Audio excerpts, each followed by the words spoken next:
This video features a presentation delivered at the 2025 ISBD Annual Conference.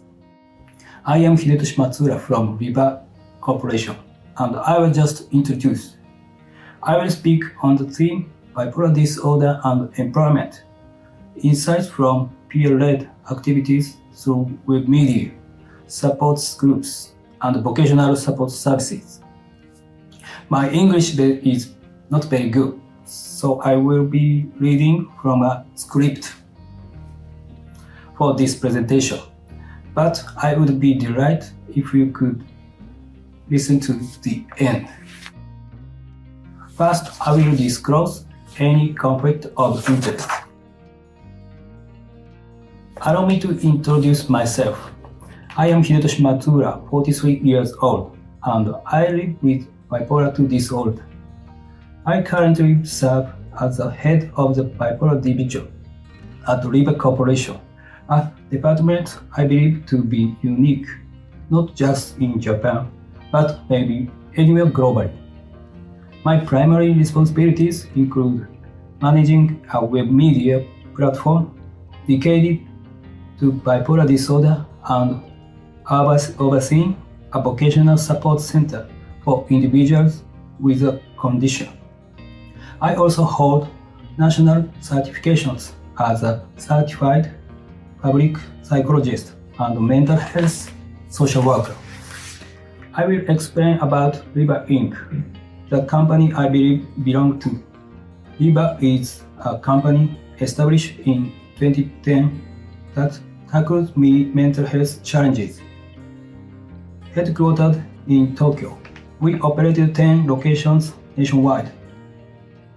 The core of our business is supporting individuals who have experienced depression or bipolar disorder in their return to work or re-employment. To date, over 1,800 people have utilized our services and successfully reintegrated into society. Let me share my personal experiences. In my first year of university, at the age of 21, I became withdrawn at home, struggled with concerns about employment and my future, and was subsequently diagnosed with depression. Even after starting work, I experienced recurrent mood swings. At the age of 27, when I requested a leave of absence owing to depressive symptoms, the HR representative suggested the possibility of bipolar disorder. Following a medical evaluation, my diagnosis was revised. Incidentally, that HR representative is now a director at our company. It ultimately took 6 years to arrive at this revised diagnosis. Subsequently, I received training as the first participant in a social reintegration support program at Liva, a company founded by my former supervisors. I joined the company as peer support. For the past 14 years, despite mood fluctuations, I have continued to work without taking leave. My personal experiences as a person with disabilities involves 3 key practices at Liva: online peer support groups, web media, and welfare services employment transition support center. Today, I will explain each of these practices one by one. The first practice is the online peer support group. Its purpose is to provide a space in where participants can gain insight to help them continue working and take the next step forward. The discussion is limited to questions or challenges related to bipolar disorder work and coping. The background for studying this meeting stems from my own experiences. During a social reintegration program at Liva, I participated in a discussion session with other individuals living with the bipolar disorder. It was the first time I had spoken directly with other individuals with the same condition, and I learned a great deal from the exchange. However, because this space was only accessible to Liva users, I wanted to create a forum open to the external community. Additionally, while sharing my experiences on social media, I recognized a need for the niche topic of living with bipolar disorder and working, which motivated me to establish this support group. Initially, we met in person at a physical location. However, with the onset of COVID-19, we transitioned to online meetings, which has the added benefit of enabling participation from individuals across Japan. We now hold meetings once a month via Zoom. Participation is free of charge criteria, and the only criteria are being diagnosed with bipolar disorder and having an interest in employment. The group capacity is 24 individuals, and to lower the barrier to entry, we also provide observer slots. I manage the sessions alongside several volunteer participants. To date, this peer support group has been held 72 times, with cumulative attendance exceeding 1,000 people. Each month, the sessions typically reach full capacity within a few days of registration opening. However, owing to the impact of symptoms, actual attendance averages approximately 70% of the capacity. 90% of participants rated their certification at 4 or higher on a 5-point scale. Feedback has been very positive.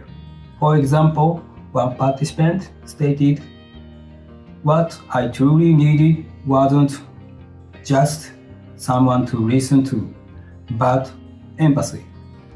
Another participant shared, "Learning how others face their work daily gave me courage. It was my first time interacting with peers, but none of them looked sick." The second initiative is operating a web media platform. Its concept is where people with bipolar disorder find hints for working. We launched this media on World Bipolar Day 2021.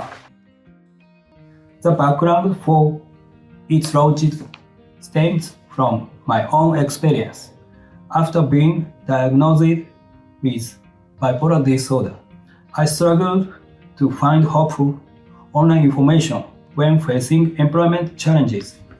Furthermore, I witnessed situations on social media where individuals with bipolar disorder who shared their experiences of working were criticized with comments such as, "If you can work, does that mean you are not really sick?"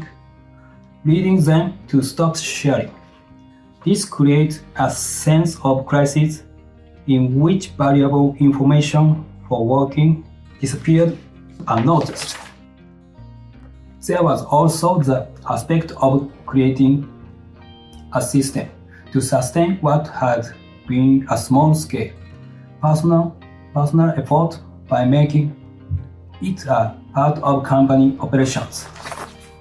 YouTube was primarily utilized for outreach.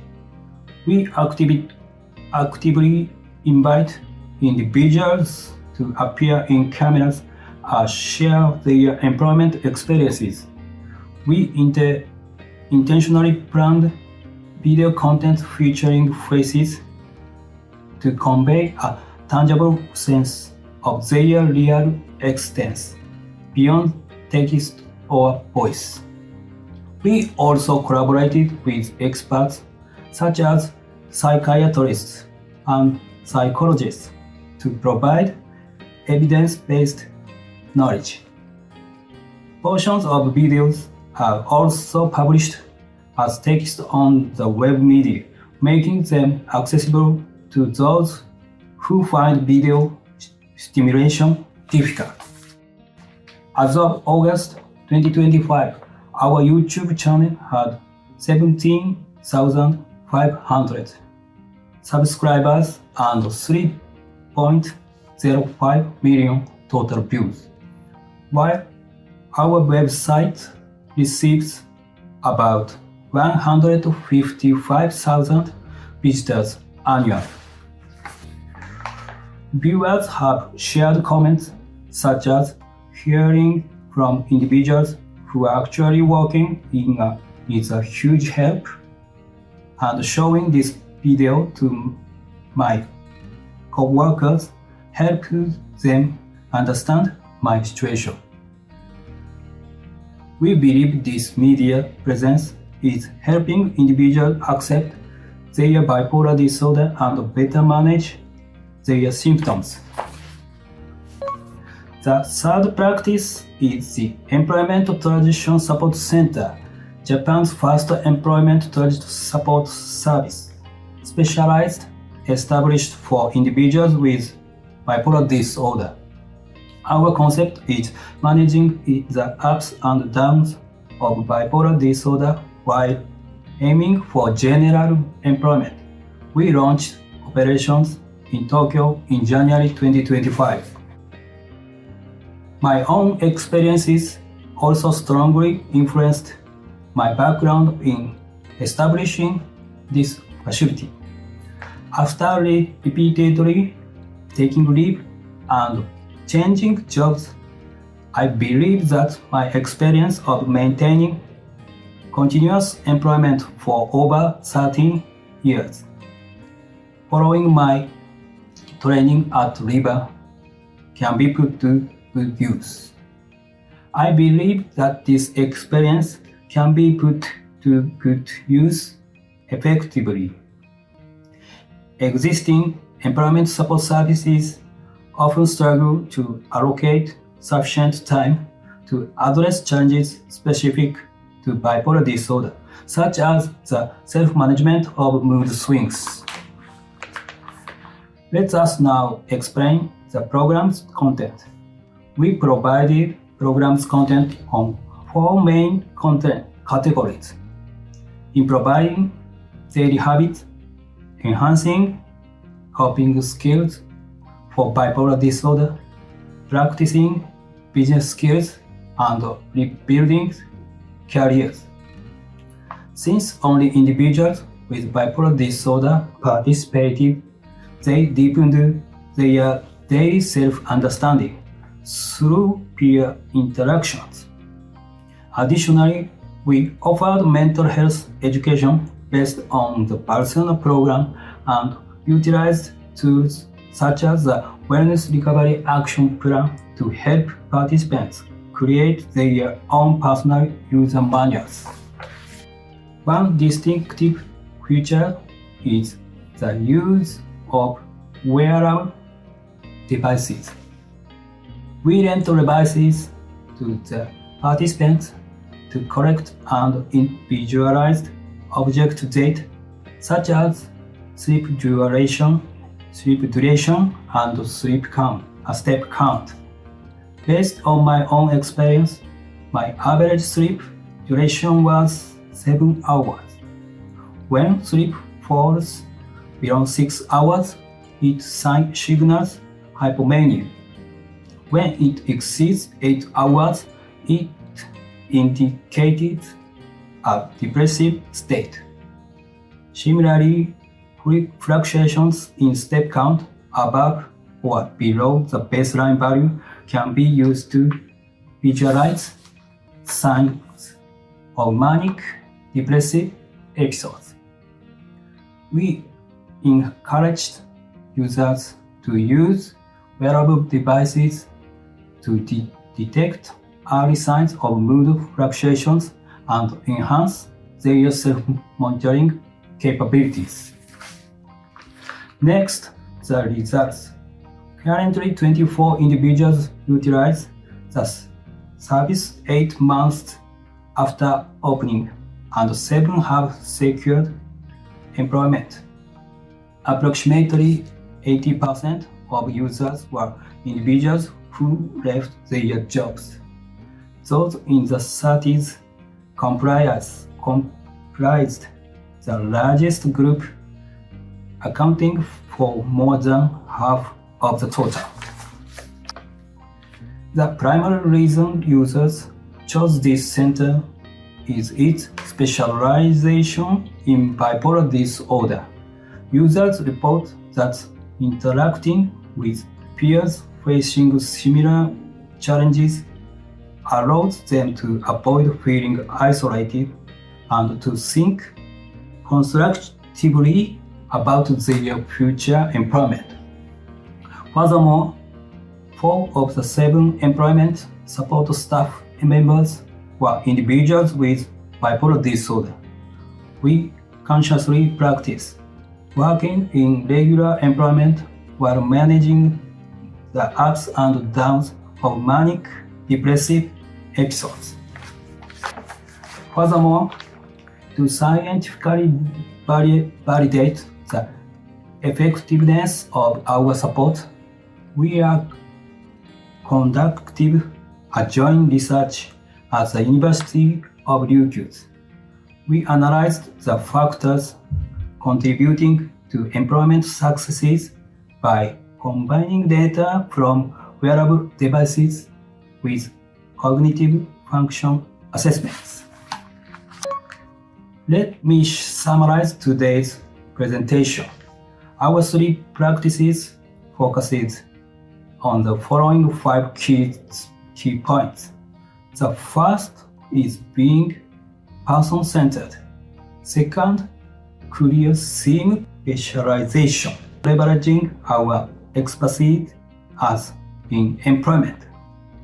Third, we designed a safe space in which anyone could participate with peace of mind.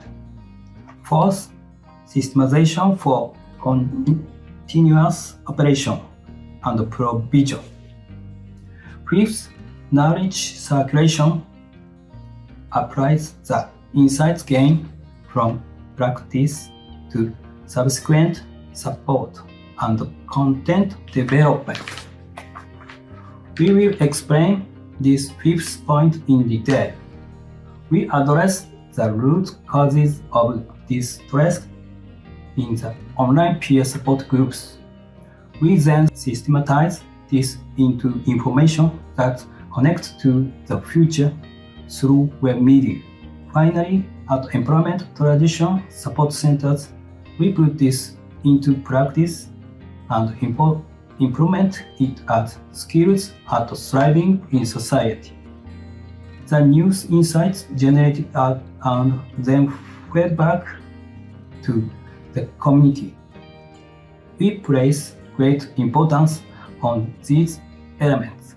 Moreover, engaging in these 3 practices is connected to my personal recovery, allowing me to live authentically. I will now discuss the future prospects. We plan to expand our media themes from the current focus on work to encompass life in its entirety. Work is a part of life. To strengthen our efforts to deliver essential information to individuals with bipolar disorder, We are currently recruiting staff and increasing our team size.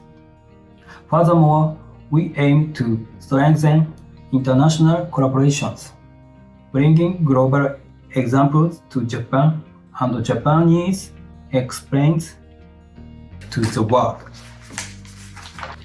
We believe that many examples of people with bipolar disorder overseas can serve as valuable references for those living in Japan. We have already covered some international content. However, if anyone listening to this presentation can assist us, please reach out. This is our first attempt, so the interview may not go smoothly, but we would appreciate your understanding. We would be delighted if you could reach out to us.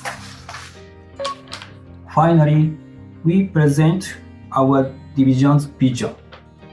It is to realizing a society where people with bipolar disorder who wish to work can do so authentically. This is not merely an idealistic notion. A society where individuals with bipolar disorder cannot fulfill their potential is a society that loses immense possibilities. Through three practical approaches, we are gradually creating examples showing that with appropriate support and environment, everyone can shine as their authentic self. However, this challenge cannot be completed by us alone. We believe this vision will accelerate into reality when connected to the expertise and opportunities held by professionals in healthcare, welfare, and business, not only in Japan, but worldwide. Today's academic presentation has become a major step forward in building these connections. Thank you for considering our manuscript. Thank you.